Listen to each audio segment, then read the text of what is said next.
Episode की शुरुआत टांग 36 की गंभीर और भारी आवाज से होती है। वो मिडलैंड कॉन्टिनेंट का इतिहास सुनाता है। एक ऐसी दुनिया जहां 3 प्रमुख जातियां रहती थीं, ह्यूमन रेस या रेस और डीमन रेस। इन तीनों में सबसे ताकतवर थी डीमन रेस। उन्होंने बाकी जातियों पर बेरहमी से अत्याचार किए। इंसानों और या जाति को वे सिर्फ भोजन और गुलामों की तरह इस्तेमाल करते थे। ये अन्याय लंबे समय तक चलता रहा। फिर इतिहास में प्रवेश हुआ एक महान सम्राट का, एम्परर ताइजोंग। उसने नॉर्दर्न रीजन में अनगिनत युद्ध अभियान चलाए। खून, बर्फ और आग के बीच लंबी लड़ाइयाँ लड़ी गईं। अंततः वो डीमन रेस को मिडलैंड से खदेड़कर नॉर्दर्न कॉन्टिनेंट के जमे हुए बर्फीले इलाके में धकेलने में सफल हुआ। लेकिन डीमन रेस पूरी तरह समाप्त नहीं हुई थी, और जब तक वे जीवित थे इस दुनिया में स्थायी शांति संभव नहीं थी। इसी खतरे को हमेशा के लिए खत्म करने के लिए ज़रूरत थी 2 महान शक्तियों की एक होने की, ग्रैंड जो डायनेस्टी और सदर्न ऑर्थोडॉक्सी। ग्रैंड जाओ की होली एम्प्रेस थियानहाई और सदर्न ऑर्थोडॉक्सी के स्वॉर्ड गॉड सूली दोनों ही अपने अपने युग के अजेय योद्धा थे। दोनों इनविंसिबल मास्टर माने जाते थे। लेकिन समस्या ये थी, इनमें से कोई भी दूसरे के आगे सिर झुकाने को तैयार नहीं था। 2 सूरज एक आसमान में नहीं चमक सकते थे, और जब तक ये दोनों शक्तियाँ एकजुट नहीं होती, डीमन रेस के खिलाफ अंतिम युद्ध असंभव था। यहीं से शुरू होती है सत्ता, अहंकार और अस्तित्व की वो कहानी, जहाँ असली दुश्मन सिर्फ डीमन रेस नहीं, बल्कि इंसानों का अपना अभिमान भी है। दोनों महान ताकतों के बीच का टकराव इतना गहरा था कि उनका अलायंस होना लगभग नामुमकिन लग रहा था। लेकिन अब एक मौका सामने आया था। एक शादी के जरिए सब कुछ बदल सकता था। ग्रैंड जाओ के डायनेस्टी के डिवाइन जनरल शी जी की बेटी सू योरोंग के अंदर फीनिक्स की खास ब्लड लाइन थी। वहीं दूसरी तरफ स्वॉर्ड गॉड सूली के सबसे बड़े शिष्य क्यू शानजुन के पास भी एक यूनिक ब्लड लाइन थी। कम उम्र में ही उसने ट्रू ड्रैगन ब्लड को अवेकन कर लिया था। लोगों का मानना था कि ट्रू ड्रैगन और ट्रू फीनिक्स की जोड़ी इतिहास बना सकती है। अगर इन दोनों की शादी हो जाती तो नॉर्थ और साउथ का अलायंस बन सकता था, और वही अलायंस डीमन रेस के खिलाफ आखिरी उम्मीद थी। यानी ये रिश्ता सिर्फ 2 लोगों का नहीं, पूरी दुनिया की किस्मत का फैसला करने वाला था। इसी बीच टांग 36 चांगशिंग से बोला, मेरे भाई, अब तुम्हारी फियांसी किसी और की होने वाली है। ये सुनकर चांगशिंग का दिल बैठ गया। वो अंदर से पूरी तरह टूट सा गया। उधर जू योरोंग भी अपनी सगाई के लिए तैयार हो रही थी। भले उसका चेहरा नहीं दिखाया गया, लेकिन उसके आसपास का माहौल और उसकी खामोशी साफ बता रही थी वो भी चांगशिंग को याद कर रही थी। केशी फेस्टिवल की रौनक पूरे शहर में फैली हुई थी। हजारों साल पुरानी परंपरा, रोशनी से जगमगाती गलियां, नदी में बहते दीप, और हर कोई अपने प्यार के लिए दुआ करता हुआ। लेकिन उसी भीड़ के बीच चांगशिंग का दिल पूरी तरह अकेला था।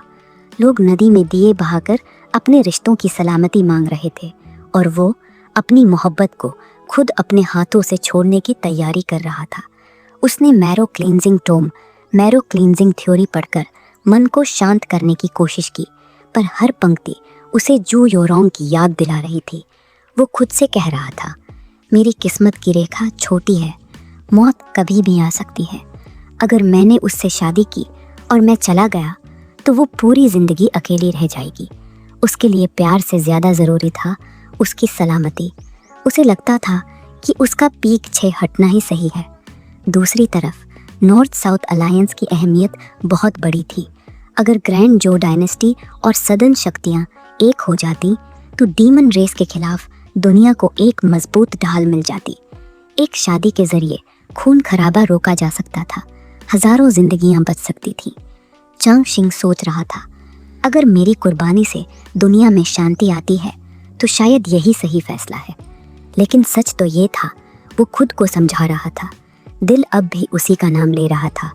त्योहार की रोशनी बाहर थी, पर उसके भीतर अंधेरा गहराता जा रहा था।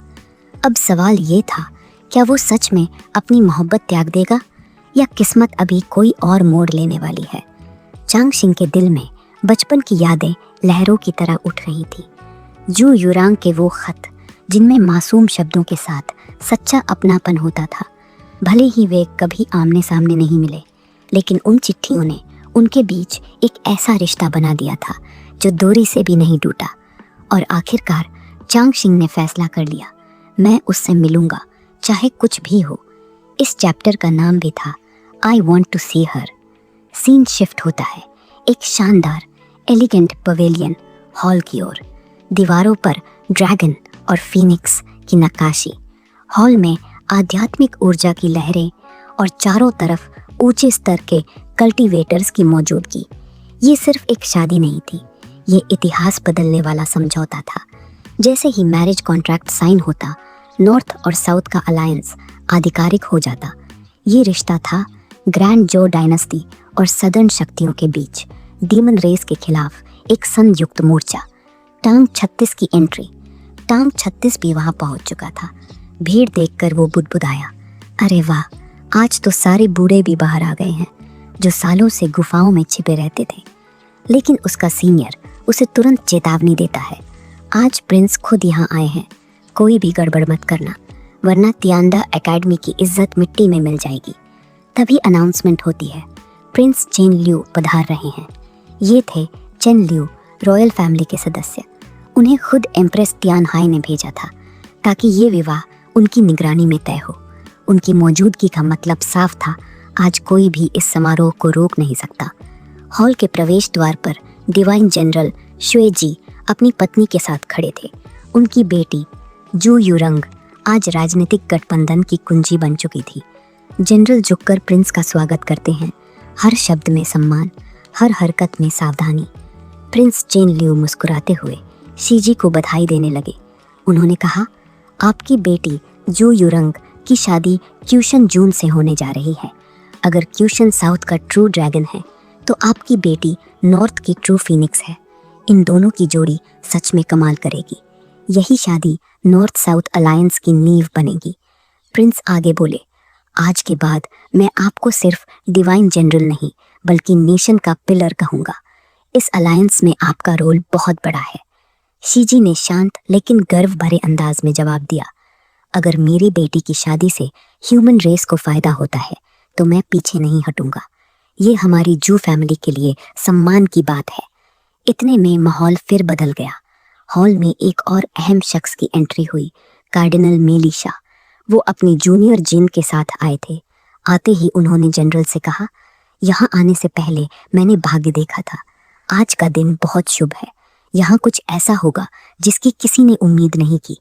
उनकी बात सुनकर